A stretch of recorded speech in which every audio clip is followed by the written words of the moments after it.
ட்ரோன்களால் தாக்கப்படும் காட்சிகள் தற்போது வெளியாகி இருக்கிறது. அதனை நாம் பார்த்துக் கொண்டிருக்கிறோம். கூடுதல் விவரங்களோடு செய்தியாளர் முகிலன் இணைகிறார். முகிலன், விவரங்கள்.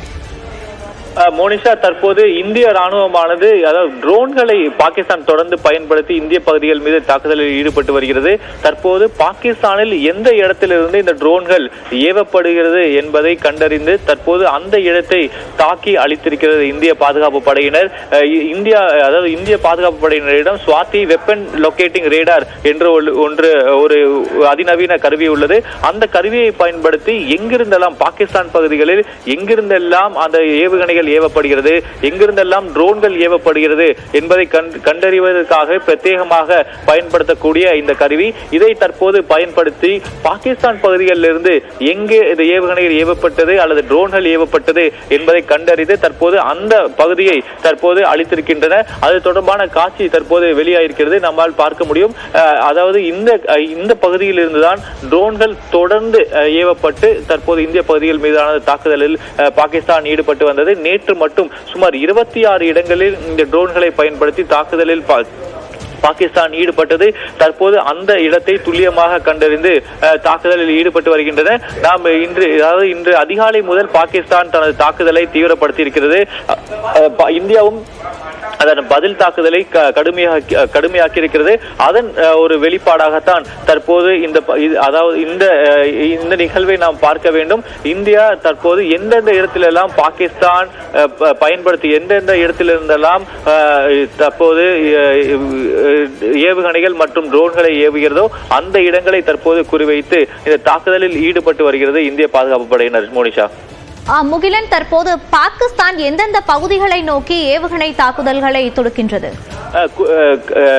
கண்டிப்பாக மோனிஷா, அதாவது முதலில் பாகிஸ்தான் குறிவைக்கக்கூடிய இடங்கள் நாம் எதுவென்று பார்த்தோம் என்றால் விமானப்படைக்கு சொந்தமான நிலைகள் மீதுதான் தற்போது பாகிஸ்தான் தொடர்ந்து குறிவைத்து தாக்குதல் நடத்தி வருகிறது. அது பத்தன்கோட்டாக இருக்கட்டும் அல்லது ஜம்முவா இருக்கட்டும் அல்லது சிர்சா பகுதியாக இருக்கட்டும், இந்த பகுதிகளை குறிவைத்துதான் பாகிஸ்தான் பாதுகாப்பு படையானது மற்றும் பாகிஸ்தான் விமானப்படைகள் தாக்குதலை அவர்கள் முன்வைத்து வருகின்றன.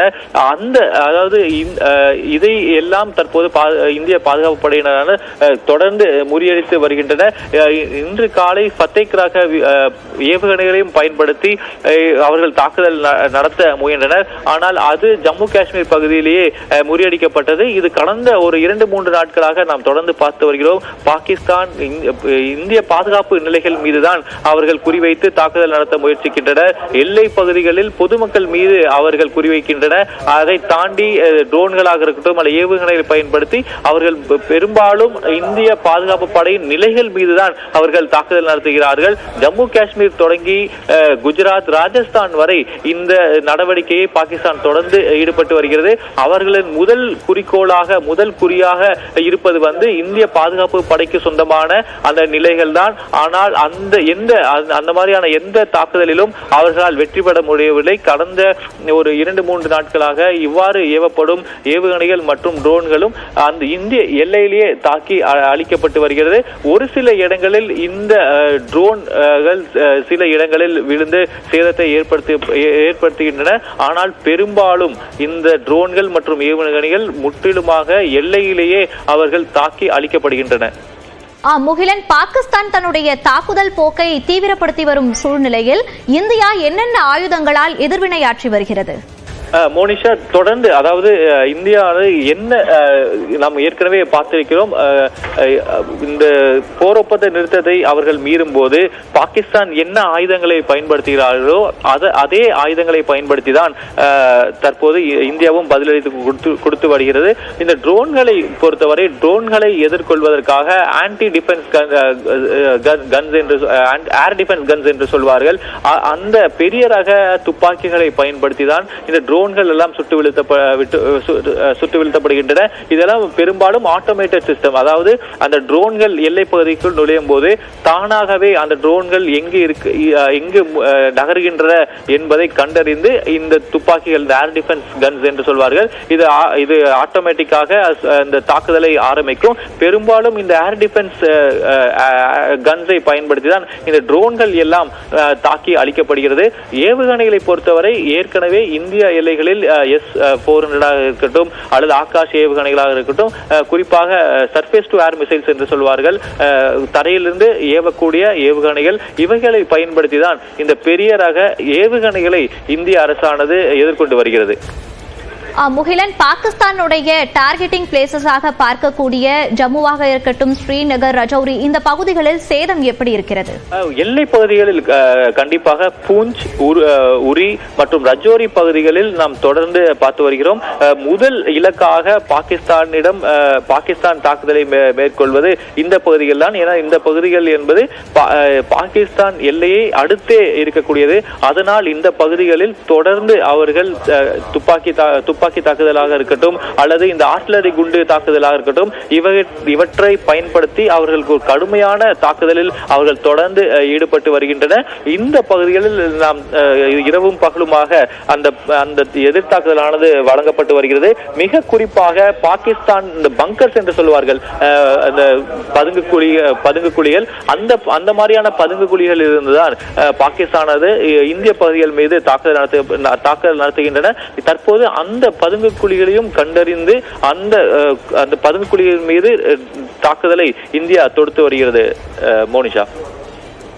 முகிலன், பாகிஸ்தானால் வந்த விமானங்களை இந்தியா சுட்டு வீழ்த்தி இருக்கிறது. அந்த விமானிகளை தேடும் பணியானது தற்போது எந்த அளவில் நடைபெற்று வருகிறது? அதாவது இந்த விமானங்கள் விழுந்த உடனேயே அந்த சர்ச் பார்ட்டிகள் என்பது அனுப்பப்பட்டது. நாம் பார்த்திருக்கிறோம், ஏற்கனவே சொன்னது போல பாகிஸ்தான் தற்போது தனது தாக்குதலையும் தீவிரப்படுத்தக்கூடிய ஒரு சூழ்நிலையில் தான் இருக்கிறது.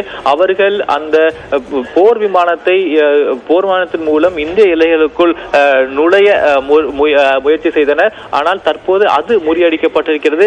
இந்த பாகிஸ்தான் போர் விமானங்கள் பாராமுல்லா, பத்காம் மற்றும் ஸ்ரீநகர் பகுதிகளில் தான் இந்த 2 விமானங்களுமே சுட்டு வீழ்த்தப்பட்டிருக்கிறது. இது தற்போது இந்த எல்லை பகுதிகளில் விழுந்திருக்கிறது. இதனால் இந்த விமானங்களில் இயக்கிய விமானிகள் யார், அவர்கள் உயிருடன் இருக்கிறார்களா, அவ்வாறு உயிருடன் இருக்கும் பட்சத்தில் அவர்கள் எங்கே தற்போது இருக்கிறார்கள் என்பதை தேடி கண்டறிவதற்காக சர்ச் பார்ட்டிகளும் அனுப்பப்பட்டுள்ளது. தற்போது அந்த பகுதிகளை முற்றிலுமாக சுற்றி வளைத்து தேர்தலில் ஈடுபடுவார். இது ஒரு கோம்பிங் ஆபரேஷன் என்று சொல்வார்கள்.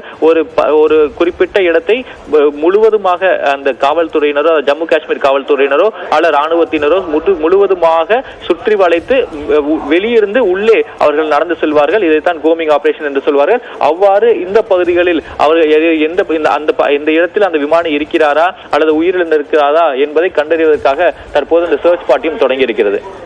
விவரங்களுக்கு நன்றி முகிலன்.